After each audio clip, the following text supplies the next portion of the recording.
الحمد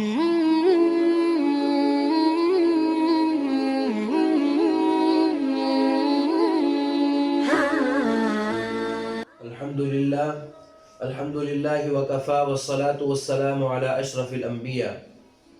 اما بعد فاعوذ باللہ من الشیطان الرجیم بسم اللہ الرحمن الرحیم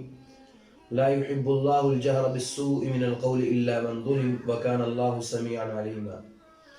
محترم و مکرم سامعین و سامعات، السلام علیکم ورحمۃ اللہ وبرکاتہ۔ انشاءاللہ العزیز سلسلہ تفسیر القرآن میں آج ہم چھٹے پارے کی تفسیر پڑھیں گے۔ چھٹے پارے میں سورۃ النساء کا اختتام ہوتا ہے اور سورہ مائدہ کی ابتدا ہوتی ہے، اور سورۃ النساء کی آیت نمبر 148 اور 149 148 اور 149 میں اللہ رب العالمین نے برائی اور اچھائی کا اظہار کرنا اور اس کو چھپانا، اس کے متعلق اصول بیان فرمایا ہے کہ کب آپ کسی کی برائی کو ظاہر کر سکتے ہیں اور کب اس کو چھپانا چاہیے۔ اللہ تعالیٰ ارشاد فرماتے ہیں لا يحب اللہ الجہر بالسوء من القول الا من ظلم۔ اللہ تعالیٰ اس بات کو پسند نہیں کرتے کسی کی برائی اعلانیہ طور پر زبان پر لائی جائے، یہ اللہ تعالیٰ ناپسند فرماتے ہیں۔ کسی میں کوئی عیب ہے اور کوئی کمی اور کوتاہی ہے اور اسی طریقے سے وہ چند غلطیوں میں پڑا ہوا ہے، تو اللہ تعالیٰ کو یہ بات ناپسند ہے کہ اس کی برائی کو دوسروں کے سامنے ظاہر کیا جائے۔ الا من ظلم، ہاں اگر کسی پر ظلم ہوا ہو اور وہ اپنے ظلم کے اظہار کے لیے کسی کے ساتھ اس برائی کو بیان کرتا ہے تو پھر یہ گناہ نہیں ہے اور ناپسندیدگی میں شامل نہیں ہے۔ مثال کے طور پر کسی انسان نے کسی جگہ پر جا کر کام کروایا اور اپنی گاڑی اس کی خراب ہو گئی تھی، وہ ٹھیک کروائی، اور جو مکینک تھا اس نے گاڑی کو صحیح ٹھیک نہیں کیا بلکہ وہ اور خراب ہو گئی، تو اب اس کے ساتھ ظلم ہوا ہے۔ اب یہ دوسروں کو بتا سکتا ہے بھئی اس مکینک کے پاس نہ جانا، وہ بالکل صحیح بندہ نہیں ہے۔ تو اسی طریقے سے اور بھی جتنی بھی کسی کی برائی کرنا وہ اس وقت جائز ہوتا ہے جب کسی پر ظلم ہوا ہے اور اس ظلم کے اظہار کے لیے تاکہ اس کی داد رسی کی جا سکے اور اسی طریقے سے دوسرے لوگ اس ظلم سے محفوظ رہیں، تب اس برائی کا اظہار کرنا درست ہے۔ وَكَانَ اللَّهُ سَمِيعًا عَلِيمًا، اللہ سب کچھ سنتا ہے اور ہر بات جانتا ہے۔ آگے اللہ فرماتے ہیں ان تبدوا خیرا او تخفوا او تعفوا عن سوء فإن اللہ کان عفوا قدیرا۔ اگر تم کوئی نیک کام اعلانیہ کرو یا خفیہ طور پر کرو یا کسی کی برائی کو معاف کر دو تو بہتر ہے، کیونکہ اللہ بھی معاف کرنے والا ہے، اگرچہ سزا دینے پر پوری طرح سے قدرت رکھتا ہے۔ تو اللہ رب العالمین ہمیں اس مبارک اصول پر عمل کرنے کی توفیق عطا فرمائے۔ اور یقینی بات یہ ہے، دیکھیں حضور علیہ السلام نے ارشاد فرمایا کہ مومن مومن کا آئینہ ہے، مومن مومن کا آئینہ ہے، المؤمن مرآۃ المؤمن، مومن مومن کا آئینہ ہے۔ اس کا کیا مطلب ہے کہ جب کوئی مومن دوسرے مومن میں کوئی ایسی چیز دیکھے جو اچھی نہ ہو تو وہ اس کو حکمت کے ساتھ بتا دیتا ہے۔ دیکھیں یہاں پر آئینہ کے ساتھ تشبیہ دی ہے، مومن مومن کا آئینہ، آئینہ کے ساتھ تشبیہ دی ہے، اور آئینہ کے اندر دو خصوصیات ہوتی ہیں۔ ایک تو یہ کہ اگر انسان میں کوئی عیب ہو، آئینہ اس عیب کو بتاتا ہے، لیکن اس عیب کو بتانے میں وہ آئینہ دو کام کرتا ہے۔ ایک تو جتنا ہوتا ہے اتنا بتاتا ہے، ایسا نہیں ہے کہ اس کے چہرے پر کوئی نشان لگا ہوا ہے تو وہ تھوڑی سی جگہ پر ہے وہ پورے چہرے کو بتا دے اور پورے جسم کو یہ کہ تم میں عیب ہی عیب ہے، نہیں، ایسا نہیں کرتا آئینہ۔ دوسرا کام یہ کرتا ہے آئینہ کہ جس میں عیب ہوتا ہے صرف اس کو بتاتا ہے، اور یہی کوشش کرنی چاہیے۔ کسی میں اگر عیب ہے اس کو بتا دے، حکمت کے ساتھ بتا دے، لیکن اس کی تشہیر کرنا اور اس کو ذلیل کرنا یہ درست نہیں ہے۔ اور اس کے بعد آگے اللہ رب العالمین اس میں جو ہمیں جو سبق مل رہا ہے کہ مظلوم جو ہے اپنے ازالہ ظلم کے لیے دعا بھی کر سکتا ہے، شکایت بھی کر سکتا ہے، اور ظالم کے لیے بد دعا بھی کر سکتا ہے۔ رسول اللہ صلی اللہ علیہ وسلم نے ارشاد فرمایا وَاتَّقِ دَعْوَةَ الْمَظْلُومِ فَإِنَّهُ لَيْسَ بَيْنَهُ وَبَيْنَ اللَّهِ حِجَابٌ، مظلوم کی بد دعا سے بچو کیونکہ اس کی بد دعا اور اللہ کے بیچ میں کسی قسم کا پردہ نہیں ہوتا۔ اور مظلوم چاہے کافر ہو یا مسلمان ہو، اللہ رب العالمین اس کی پکار کو اور فریاد کو ضرور سنتے ہیں۔ اور پھر اس کے بعد آگے آیت نمبر 156 میں اللہ رب العالمین نے حضرت عیسیٰ علیہ السلام کے متعلق ایک حقیقت کو بیان فرمایا ہے۔ دیکھیے حضرت عیسیٰ علیہ السلام کے متعلق بہت سے لوگوں کے مختلف عقائد ہیں، اور ان میں سے ایک بعض لوگ یہ کہتے ہیں کہ حضرت عیسیٰ علیہ السلام کا انتقال ہو گیا اور ان کی وفات ہو گئی، جیسے کہ کرسچن ان کا عقیدہ یہ ہے عیسیٰ علیہ السلام کو سولی دے دی گئی۔ تو اللہ تعالیٰ بڑی وضاحت کے ساتھ اس میں اللہ تعالیٰ ارشاد فرما رہے ہیں وَقَوْلِهِمْ إِنَّا قَتَلْنَا الْمَسِيحَ عِيسَى ابْنَ مَرْيَمَ رَسُولَ اللَّهِ، اور لوگ یہ کہتے ہیں کہ ہم نے اللہ کے رسول مسیح عیسیٰ ابن مریم کو قتل کر دیا تھا۔ وَمَا قَتَلُوهُ، حالانکہ نہ تو انہوں نے عیسیٰ کو قتل کیا تھا، وَمَا صَلَبُوهُ، اور نہ ہی انہیں سولی دی گئی تھی۔ تو قرآن مجید بالکل وضاحت کے ساتھ بیان کر رہا ہے کہ عیسیٰ علیہ السلام کو نہ تو قتل کیا گیا اور نہ ہی ان کو سولی دے دی گئی تھی، بلکہ اللہ رب العالمین وَرَافِعُكَ إِلَيْهِ وَمُطَهِّرُكَ مِنَ الَّذِينَ كَفَرُوا، اللہ رب العالمین نے ان کو دنیا سے اپنے آسمان پر بلا لیا تھا۔ اور پھر اس کے بعد آگے آیت نمبر 171 میں سورۃ النساء آیت نمبر 171 میں اللہ رب العالمین بڑا اہم اصول بیان فرما رہے ہیں۔ وہ اصول یہ ہے دین میں غلوف سے بچنا، دین میں غلوف سے بچنا۔ اور اللہ تعالیٰ کیا ارشاد فرماتے ہیں یا اہل الکتاب لا تغلوا فی دینکم ولا تقولوا علی اللہ الا الحق، اہل کتاب اپنے دین میں حد سے آگے مت بڑھو۔ غلوف کہا جاتا ہے حد سے آگے بڑھنا۔ تو اس کی بڑی وضاحت کے ساتھ اللہ تعالیٰ ارشاد فرما رہے ہیں اس بات کو کہ اپنے دین میں غلوف حد سے آگے مت بڑھو۔ لہذا غلوف دینی معاملات میں، دنیاوی معاملات میں بھی ایک حد ہے، ایک باؤنڈری ہے جہاں تک انسان کو کوئی کام کرنا ہے اس سے آگے بڑھنے سے منع کیا گیا ہے، دنیاوی معاملات میں بھی اور دینی معاملات میں بھی۔ رسول اللہ صلی اللہ علیہ وسلم نے ارشاد فرمایا ایاکم والغلو فی الدین فانما ہلک من قبلکم بالغلو فی الدین، کہ تم اپنے دین میں حد سے آگے بڑھنے سے بچو، کیونکہ تم سے پہلے لوگ اسی وجہ سے ہلاک ہوئے ہیں کہ انہوں نے دین میں غلو کرنا شروع کر دیا۔ جہاں اللہ اور اللہ کے رسول نے آگے کیپ لگا دی، جہاں پر کہہ دیا کہ بس یہاں تک بڑھنا ہے، اس سے آگے نہیں بڑھ سکتے، بس ختم، چاہے کتنا ہی مزہ اس کام میں کیوں نہ آ رہا ہو، چاہے کیوں نہ انسان کو اتنا سرور مل رہا ہو، لیکن پھر بھی وہ غلو مت کرے، غلو مت کرے۔ حضرت عبداللہ ابن عمر رضی اللہ تعالیٰ عنہ ایک مرتبہ تشریف فرما تھے، ان کے پاس کسی صاحب کو چھینک آئی تو انہوں نے الحمدللہ کہا، تو دوسرے صاحب تھے، انہوں نے الحمدللہ کے جواب میں یرحمک اللہ والصلاة والسلام علی رسول اللہ یہ کہا۔ ویسے تو اگر چھینک کا جواب ہوتا ہے یرحمک اللہ بس، لیکن انہوں نے کہا یرحمک اللہ والصلاة والسلام علی رسول اللہ۔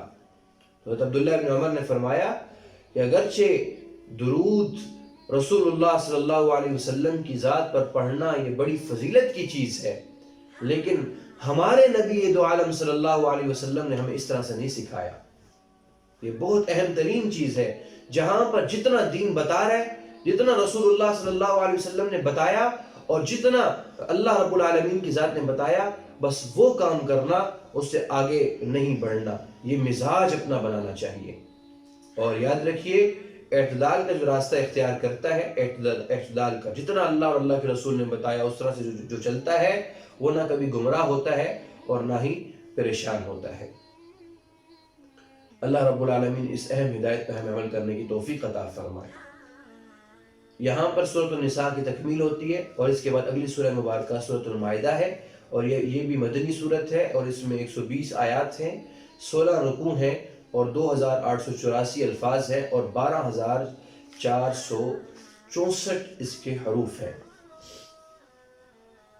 سورہ مائدہ کی آیت نمبر 1 میں اللہ رب العالمین ایک اصول بیان فرما رہے ہیں، وہ ہے یا ایھا الذین آمنوا اوفوا بالعقود، اے ایمان والو معاہدوں کو پورا کرو، اے ایمان والو معاہدوں کو پورا کرو۔ جو کسی سے معاہدہ کیا، کسی سے کسی بھی طرح کا، چاہے وہ سیل ایگریمنٹ ہو، چاہے کسی بھی طرح کا معاہدہ ہو، جب تم نے کر لیا اس کو پورا کرو۔ دیکھیے یہ تو آپ کو معلوم ہے کہ مارکیٹ میں اس بندے کی زیادہ ویلیو ہوتی ہے جو زبان کا پکا ہو، لوگ اس سے معاملات کرنا زیادہ پسند کرتے ہیں، اور یہی اصول ہمیں اللہ رب العالمین قرآن حکیم میں ارشاد فرما رہے ہیں، معاہدے پورے کرو۔ اب یہ معاہدے چاہے انسان اور اس کے رب کے درمیان میں ہو یا ایک انسان اور دوسرے انسان کے درمیان میں ہو، اس کو پورا کرنا چاہیے۔ انسان اور اس کے رب کے درمیان میں چاہے معاہدہ ہو یا ایک انسان اور دوسرے انسان کے درمیان معاہدہ ہو، اس کو ہر صورت میں پورا کرنے کی کوشش کرنی چاہیے۔ آیت نمبر 2 میں اللہ رب العالمین انسان اور رب کے درمیان معاہدے کو پورا کرنے کا حکم دے رہے ہیں، یا ایھا الذین آمنوا لا تحلوا شعائر اللہ ولا الشہر الحرام ولا الہدی ولا القلائد ولا آمین البیت الحرام یبتغون فضلا من ربہم ورضوانا۔ اے ایمان والو، اللہ کی نشانیوں کی بے حرمتی مت کرو۔ اللہ کی نشانی شعائر اللہ، ہر وہ چیز جس سے اللہ کے دین کی سربلندی مقصد ہوتی ہے وہ اللہ کی نشانی ہوتی ہے۔ مثال کے طور پر مسجد یہ اللہ کی نشانیوں میں سے ہے، مسجد کا مینار یہ شعائر اللہ میں سے ہے، اللہ کی نشانیوں میں سے ہے، اور اسی طریقے سے مسجد کا ممبر اللہ کی نشانیوں میں سے، قرآن حکیم اللہ کی نشانیوں میں سے ہے۔ تو اللہ کی نشانیوں کی بے حرمتی مت کرو، حرمت والے مہینوں کی بے حرمتی مت کرو، جانوروں کی جو قربانی والے جانور ہیں ان کی بے حرمتی مت کرو، اور اسی طریقے سے اللہ نے جو تمہیں اپنے فضل اور اس اپنے رضامندی، اور ان لوگوں کی بھی بے حرمتی مت کرو جو اللہ کا فضل اور اس کی رضامندی حاصل کرنے کی خاطر حرم کا ارادہ کرتے ہیں۔ تو یہ اللہ اور اس کے رب کے بیچ میں، انسان اور اس کے رب کے بیچ میں معاہدہ ہے۔ انسان کو چاہیے کہ جب اس نے اللہ کو بڑا بنا دیا اور ہر وہ چیز جس کا تعلق اللہ تعالیٰ سے ہو جائے وہ اس کی حرمت کا خیال رکھے اور اس کی عظمت کا خیال رکھے۔ اور اسی طریقے سے پھر آگے اللہ رب العالمین نے انسان اور انسان کے درمیان جو معاہدے ہوتے ہیں ان کو پورا کرنے کا حکم دیا کہ وَتَعَاوَنُوا عَلَى الْبِرِّ وَالتَّقْوَى وَلَا تَعَاوَنُوا عَلَى الْإِثْمِ وَالْعُدْوَانِ، کہ ہمیشہ نیکی اور تقوی میں ایک دوسرے کے ساتھ تعاون کرو اور آپس کے معاہدوں کو اس طرح سے پورا کرو کہ نیکی اور تقوی یہ غالب ہوں۔ وَلَا تَعَاوَنُوا عَلَى الْإِثْمِ وَالْعُدْوَانِ، گناہ اور ظلم میں تعاون نہ کرو۔ کسی کے ساتھ زیادتی ہو رہی ہے تو زیادتی جو کر رہا ہے اس کے ساتھ تعاون نہ کرو، بلکہ ہمیشہ مظلوم کا ساتھ دو۔ اور پھر اس کے بعد اللہ رب العالمین نے آیت نمبر 3 میں حرام چیزوں کی لسٹ بیان فرمائی ہے۔ کھانے پینے میں جو چیزیں حرام ہیں اللہ تعالیٰ وہ شاید فرمائے حرمت علیکم المیتۃ والدم ولحم الخنزیر وما اہل لغیر اللہ بہ والمنخنقۃ والموقوذۃ والمتردیہ۔ تو اس میں جو سب سے پہلی چیز ہے میتہ، مردار جانور یہ حرام ہوتا ہے، الدم بہتا ہوا خون یہ حرام ہوتا ہے، لحم الخنزیر سور کا گوشت یہ حرام ہے، ما اہل لغیر اللہ بھی، جس جانور پر اللہ کے سوا کسی اور کا نام لیا ہو وہ بھی حرام ہو جاتا ہے، المنخنقہ جو گلا گھٹنے سے جانور مر گیا ہو، الموقوذہ جسے چوٹ مار کر ہلاک کر دیا گیا ہو، کسی کو جانور کو چوٹ لگی اور اسی چوٹ کی وجہ سے وہ ہلاک ہو جائے، المتردیہ اوپر سے گر کے ہلاک ہو جائے، النطیحہ کسی دوسرے جانور نے سینگ مارا اور وہ ہلاک ہو گیا، وما اکل السبع اور کسی دوسرے درندے نے اس کو کھایا اور اس کے کھانے کی وجہ سے وہ مر گیا، ایسی ما ذبح علی النصب وہ جانور جسے بتوں کے قربان گاہوں پہ لے جا کر ذبح کیا جائے، کسی بت کی قربان گاہ اور وہاں پر لے جا کر اس کے سامنے ذبح کر دیا جائے، وہ جانور حرام ہوتا ہے۔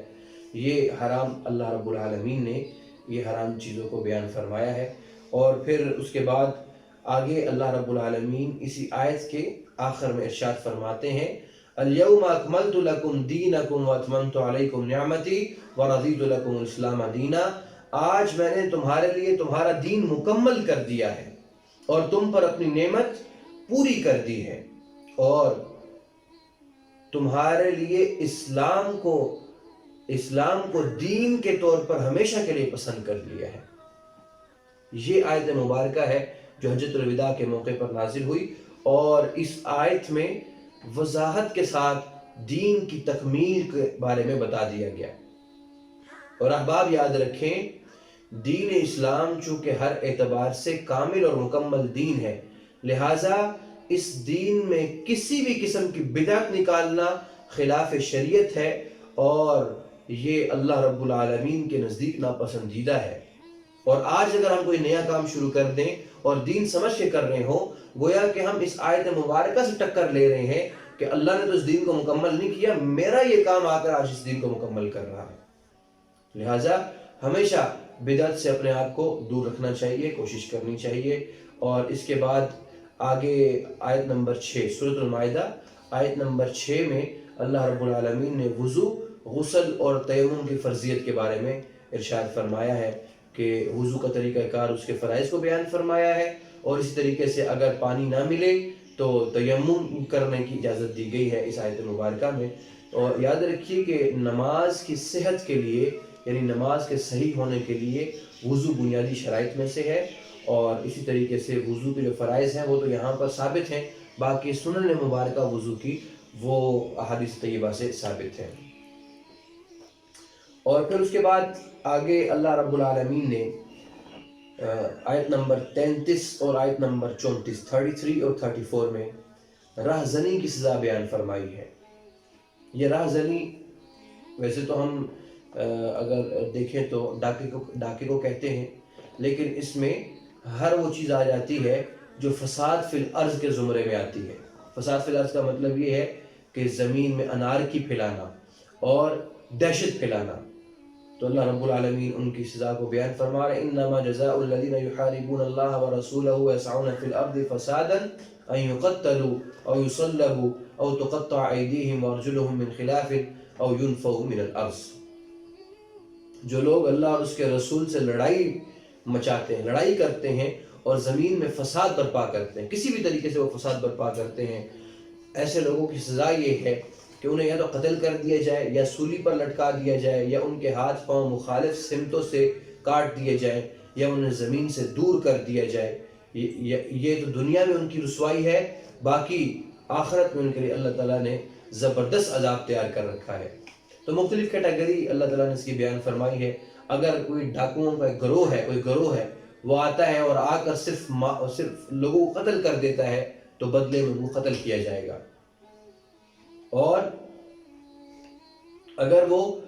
قتل بھی کرتے ہیں اور پھر ساتھ مال بھی لوٹ لیتے ہیں، تو ان کے ہاتھ پاؤں ان کو قتل بھی کیا جائے گا بدلے میں، اور سولی پر بھی لٹکایا جائے گا۔ اور ایسے ہی وہ قتل تو نہیں کرتے، لیکن ڈاکہ ڈال کے صرف مال لوٹ لیتے ہیں، تو ان کے ہاتھ پاؤں کو کاٹا جائے گا۔ اور اسی طریقے سے اگر صرف دہشت پھیلاتے ہیں، قتل بھی نہیں کرتے اور مال بھی نہیں لوٹتے، صرف دہشت لوگوں میں پھیلا رہے ہیں، تو ان کو ملک بدر یا شہر بدر کر دیا جائے گا۔ یہ اللہ تعالیٰ نے ان کی سزا بیان فرمائی۔ اور پھر اس کے بعد آگے آیت نمبر 40 میں اللہ 38 میں اور 38 سے لے کر آیت نمبر 40 تک اللہ رب العالمین نے چور کی سزا بیان فرمائی۔ وَالسَّارِقُ وَالسَّارِقَةُ فَاقْطَعُوا أَيْدِيَهُمَا، چوری کرنے والا مرد ہو یا چوری کرنے والی عورت ہو، ان کے ہاتھوں کو کاٹ ڈالو، ان کے ہاتھوں کو کاٹ ڈالو۔ جَزَاءً بِمَا كَسَبَا نَكَالًا مِّنَ اللَّهِ، یہ دراصل یہ ان کے کیے ہوئے معاملے کا بدلہ ہے، اور اللہ کی طرف سے عبرتناک سزا ہے، عبرتناک سزا ہے۔ اب دیکھیے ایک بہت بڑی پرابلم ہوتی ہے جب اس سے قرآن یہ سزا جو ہے نا، ان چیزوں کی سزا بیان کرتا ہے، تو پھر بہت سارے یہ نام نہاد لوگ وہ کہتے ہیں جی قرآن مجید عجیب و غریب سزائیں بیان کر رہا ہے جو ہیومن رائٹس کے خلاف ہے۔ مجھے بتائیے کہ ایک شخص جس نے زندگی بھر محنت کر کے مال کمایا ہو، مشکلوں سے اس نے پسینہ اپنے آپ خون پسینہ ایک کر کے اس نے مال تھوڑا جمع کیا، اور پل بھر میں اس کو اس کے مال سے محروم کر دینا، کیا یہ انسانی کام ہے؟ جو کہا جاتا ہے کہ جو سزا چور کی سزا ہے یہ بالکل غیر انسانی سزا ہے، تو کیا یہ انسانی کام ہے؟ اور حقیقی بات یہ ہے کہ جتنے لوگ ہوتے ہیں ایسی باتیں کرنے والے، اگر ان کے ساتھ یہ بیتی ہوئی ہو، ان سے پوچھا جائے تو یہ کہیں گے کہ جو میرا جو چور ہے، جس نے میری چوری کیا، اس کو قتل کر دو، اس کو ٹکڑے ٹکڑے کر دو۔ لیکن جب بات ایک سوسائٹی کی آتی ہے تو اس وقت پھر یہ ان کو ہیومن رائٹس کے نام پر یہ یاد آ جاتا ہے کہ بھئی چوروں کو پروٹیکٹ کر رہے ہیں اور ڈاکوؤں کو پروٹیکٹ کر رہے ہیں۔ اللہ معاف فرمائے کہ کن کو پروٹیکٹ کیا جا رہا ہے، جبکہ قرآن مجید کہہ رہا ہے نکالن، ان کو عبرتناک سزا دو تاکہ اسلامی معاشرے کو اضطراب، بے سکونی، قلق اور خوف سے بچایا جا سکے۔ اب دیکھیے نا، اب ہماری سوسائٹی میں یہ سزائیں نافذ نہیں ہے، کتنا انسان کو خوف ہوتا ہے، ہم گاڑی کھڑی کرتے ہیں ہمیں خوف لگا رہتا ہے کہیں ایسا نہ ہو گاڑی چوری ہو جائے، دکان ہم کھلی نہیں چھوڑ سکتے، ہم اپنے گھر کو تالے لگا کر اس کو کھلا نہیں چھوڑ سکتے، کہیں سفر پہ چلے جائیں فونوں پہ فون کرتے ہیں اور اس کی خیریت، گھر کی خیریت دریافت کرتے رہتے ہیں، گھر والوں کی خیریت دریافت کرتے رہتے ہیں۔ پرابلم یہ ہے کہ ہم نے سوسائٹی میں چوروں کو بے لگام چھوڑ دیا ہے، اور وہ سزائیں جو ان کو ختم کرنے والے ہیں ان کے بارے میں ہم نے کرٹیسزم شروع کر دیا ہے۔ یاد رکھیے، اسلامی حدود کو نافذ کرنے سے جڑ سے ختم ہوتی ہیں، جڑ سے اللہ رب العالمین، یہ وعدہ اللہ لے رہے ہیں، یہ ذمہ داری اللہ لے رہے ہیں، نکالا من اللہ، یہ اللہ کی طرف سے عبرت ہے، یہ اللہ کی طرف سے عبرت ہے۔ تو لہٰذا کوشش کرنی چاہیے کہ یہ آواز اٹھانی چاہیے، بالکل خلاف یہ بالکل خلاف عقل بھی نہیں ہے یہ سزائیں، اور اسی طریقے سے یہ انسانیت کے خلاف بھی نہیں ہے۔ اور پھر اس کے بعد آگے آیت نمبر 51 اور 52، 51 اور 52 میں اللہ رب العالمین یہود اور نصارہ سے دوستی کرنے کو منع فرما رہے ہیں۔ اللہ تعالیٰ ارشاد فرما رہے ہیں یا ایھا الذین آمنوا لا تتخذوا اليہود والنصارى اولیاء بعضهم اولیاء بعض ومن يتولهم منکم فإنه منهم ان اللہ لا یہدی القوم الظالمین۔ اے ایمان والو، یہودیوں کو اور نصرانیوں کو، جیوز اور کرسچنز، ان کو اپنا یار و مددگار نہ بناؤ، ان کو دوست مت بناؤ، یہ خود ایک دوسرے کے دوست ہیں، اور تم میں سے جو شخص ان کی دوستی کا دم بھرے گا اور ان کی دوستی کو چلائے گا تو وہ انہی میں سے ہوگا۔ وَمَن يَتَوَلَّهُم مِّنكُم، جو ان کی دوستی کا دم بھرے گا، فَإِنَّهُ مِنْهُمْ، وہ انہی میں سے ہوگا، وہ انہی میں شمار ہوگا۔ ان اللہ لا یہدی القوم الظالمین، یقیناً اللہ ظالم لوگوں کو ہدایت نہیں دیتا۔ یہ اللہ تعالیٰ نے دو ٹوک اور واضح انداز میں بیان فرمایا۔ دیکھیے چند چیزیں سمجھیے، بعض انسان کے تعلق ہوتے ہیں جو ہمدردی کی بنیاد پر ہوتے ہیں، اخوت کی بنیاد پر ہوتے ہیں، انسانی ہمدردی کی بنیاد پر ہوتے ہیں۔ کوئی یہودی ہے، بیمار ہے، کوئی ہمدردی کے طور پر اس کی بیمار پرسی کر لی، یا اس کی کوئی مدد کر لی، کوئی غریب عیسائی ہے اس کی مدد کر لی، یہ اور بات ہے۔ لیکن محبت کا تعلق رکھنا، دلی تعلق رکھنا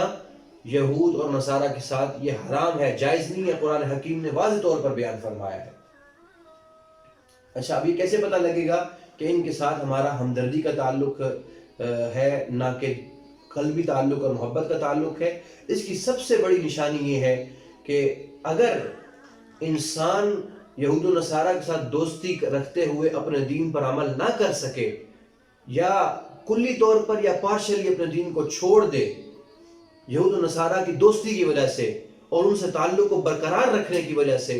تو یاد رکھیں گے اس کا مطلب یہ ہوا کہ یہ ہمدردی کا تعلق نہیں ہے، بلکہ یہ دلی محبت کا تعلق ہے۔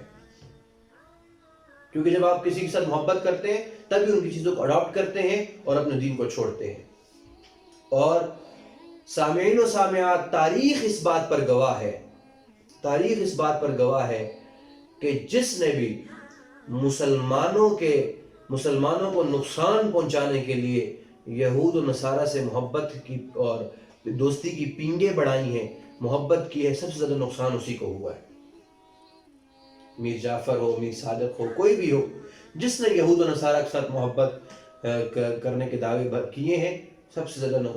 نقصان اسی کو ہوا ہے۔ اور پھر اس کے بعد آگے آیت نمبر 57 سے آیت نمبر 63، اس میں اللہ رب العالمین نے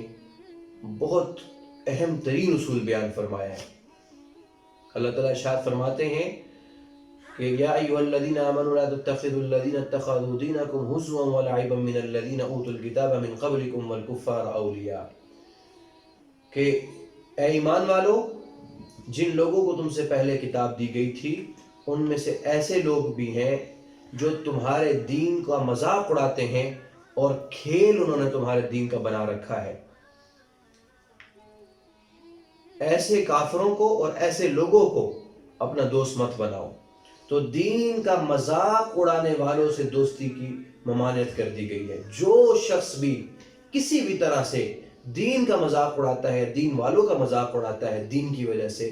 تو اسے کسی بھی قسم کا تعلق رکھنا جائز نہیں ہے۔ یہ اللہ تعالیٰ اس آیت مبارکہ میں بیان فرما رہے ہیں۔ لہٰذا اس میں ہمارے لیے بہت اہم ترین پیغام ہے، بلکہ ہمیں تو یہ حکم دیا گیا ہے کہ ایسی مجلس میں نہیں بیٹھنا چاہیے جہاں پر دین کے خلاف بات ہو رہی اور دین کا مذاق اڑایا جا رہا ہو۔ لہٰذا یاد رکھیے اس ہمارے لیے اہم ترین چیز اللہ کا دین ہے، اور خدا کی قسم اگر یہ دین نہ ہو تو ہماری حیثیت عرش والے کے ہاں کیڑوں مکوڑوں سے زیادہ نہیں ہے۔ ان شر الدواب عند اللہ الصم البکم الذین لا یعقلون، اللہ کے نزدیک بدترین وہ بدترین جانور ہیں جو سنتے نہیں ہیں، گونگے اور بہرے بن کر زندگی گزار رہے ہیں۔ لہذا ہمارے نزدیک اللہ کے نزدیک ہماری ویلیو اللہ کے دین کی وجہ سے، رسول اللہ صلی اللہ علیہ وسلم کے نزدیک ہماری ویلیو اللہ کے دین کی وجہ سے ہے۔ لہذا اپنے دین کو سب سے آگے رکھنا چاہیے۔ سب سے ترجیح جس کو ہم دیں وہ اللہ کے دین کو دیں۔ اللہ تعالیٰ ہمیں اس بات پہ عمل کرنے کی توفیق عطا فرمائے۔ الحمدللہ رب العالمین والعاقبۃ للمتقین والصلاۃ والسلام علی اشرف الانبیاء والمرسلین۔ اللہم لا سہل الا ما جعلتہ سہلا وانت تجعل الحزن اذا شئت سہلا۔ یا اللہ جو کچھ ہم نے پڑھا ہے اس کو اپنی بارگاہ میں قبول فرما، اور یا اللہ جو ہدایات ہمیں ان آیات مبارکہ میں دی گئی ہیں ان پر عمل کرنے کی توفیق عطا فرما۔ وصلی اللہ تعالی علی خیر خلق محمد وعلی آلہ وصحبہ اجمعین برحمتک یا